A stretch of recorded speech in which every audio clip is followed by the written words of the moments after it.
When do we as a society decide it's not okay for the rights of some people to supersede the rights of other people?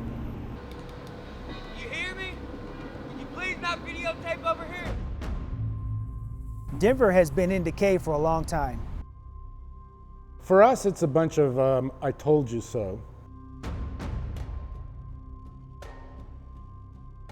It is a city facing a significant set of challenges.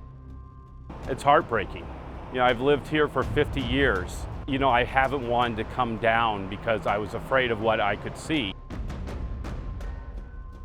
I always felt safe here from the very beginning, since '98.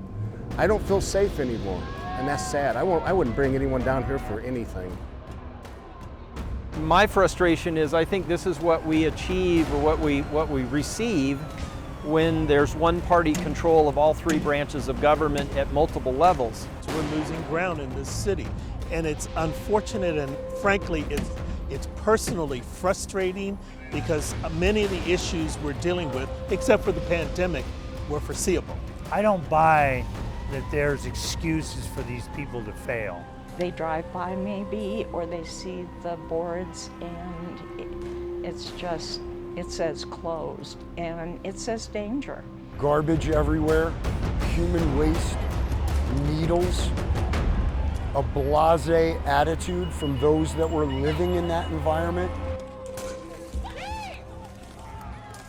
What kind of message is it sending from the state to law-abiding citizens that this seemingly is tolerated by you and state government?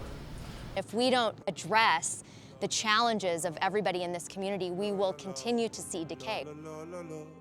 I love America, land of the free. I love what you do for me.